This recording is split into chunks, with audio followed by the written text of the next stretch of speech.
Il n'y aurait pas eu de mort à Mulhouse. Il n'y aurait pas eu d'attentat si l'Algérie avait respecté le droit et ses obligations. Je souhaite que demain, ces accords soient respectés. S'ils ne sont pas respectés, je ne vois pas, de la part de l'Algérie, au nom de quoi, dites-moi, au nom de quoi la France devrait, elle, respecter ces accords? Et il est tout seul. Mais François Bayrou l'a compris ce matin, il ne va pas du tout dénoncer les accords de 68. Amin El Je Khatmi. pense que la stratégie de Bruno Retailleau, c'est de prendre à témoin les Français en disant voilà, vous êtes conscient qu'il y a un problème.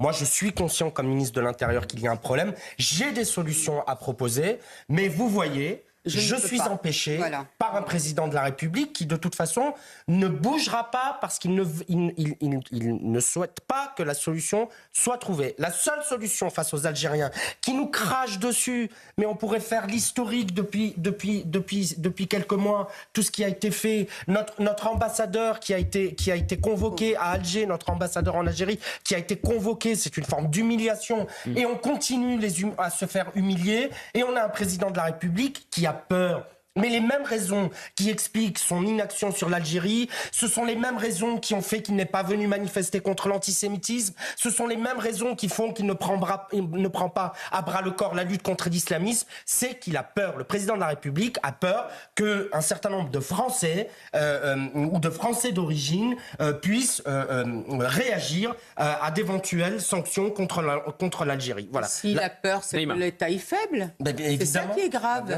C'est que justement, un État fort n'a pas à avoir peur de réactions de personnes qui pourraient faire allégeance à un pays étranger. C'est ça qui est grave. Donc, Éric Tegner. Il suffit tout simplement qu'il décrète que ceux qui oseront s'attaquer à l'intégrité du pays... Mais l'État est faible sur tous les sujets. Hein. Le rapport à la police, par exemple. Quand je vois comment ce qu'on tolère comme violence contre nos policiers, quand je vois la manière dont la police est respectée, et je peux parler d'un pays qu'on connaît bien avec Naïma, le Maroc, vous n'avez pas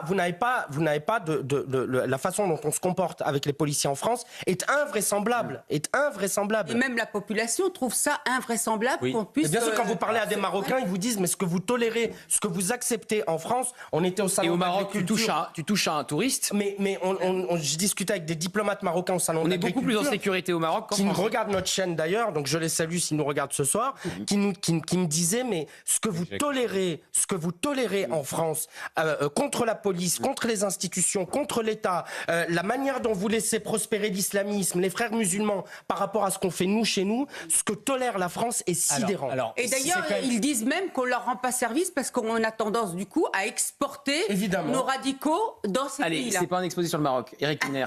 On aurait bien des leçons à apprendre, je vous assure. C'est passionnant d'écouter Amin El Khatmi défendre Bruno Retailleau avec des mots forts. Là-dessus, vous lui ressemblez. Ce qui se passe ce soir, est-ce que vous savez que ce soir, il y a une manifestation qui a lieu dans Paris, organisée par l'association Samidoun Paris Banlieue et Urgence Palestine, qui appelle à la destruction d'Israël. Cette manifestation, donc, pro-Palestine, qui appelait à la destruction, tout simplement, d'Israël. Hein. Laurent Wauquiez a tweeté, le patron donc, du groupe LR à l'Assemblée. On va voir des images de cette manifestation, puisque je sais qu'on on avait une équipe sur place, qui a d'ailleurs dû être exfiltrée. Je salue Maxime qui était sur place. Vous voyez, c'est cette manifestation. C'est une honte que cette manifestation se soit tenue, à tweeter Laurent Wauquiez. Et on a entendu de la mer au Jourdain, Palestine aux Palestiniens. C'est votre journaliste Jules Laurence de Frontières qui l'a rapporté. Donc c'était une manif pour la destruction pure et simple d'Israël qui était interdite par le préfet de police, et la justice étant ce qu'elle est en France, la justice a permis que cette manifestation se déroule dans les rues de Paris. Et voilà. Et Gauthier, vous savez, moi ils sont cachés parce qu'ils ont honte. J'aimais bien le Bruno Retailleau des débuts. Et c'était soi-disant une manif féministe. Les femmes violées le 7 octobre, ils en ont rien à faire. Hein. Ils en ont rien à faire. Hein. Et ils ont viré le collectif Nous Vivrons en le traitant de sioniste, simplement parce que c'est des femmes qui rendent hommage à des femmes qui ont été violées, démembrées, brûlées vives en Israël. Mais elles, parce qu'elles sont juives, on ne les défend pas. Une de mes chansons préférées. Ce sont les Anglais, ce sont les Anglais, ce sont les Anglais. Oui, oui, sacré Anglais. Et me tout pas, je m'en tape. Et me tout pas, je m'en tape.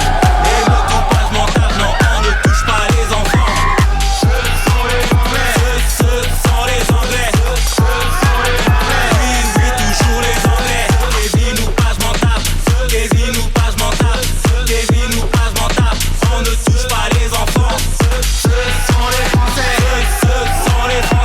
Ce sont les Anglais de Nicolas Malone, disponibles sur YouTube et Spotify, iTunes, Deezer, l'hymne de la France des émeutes.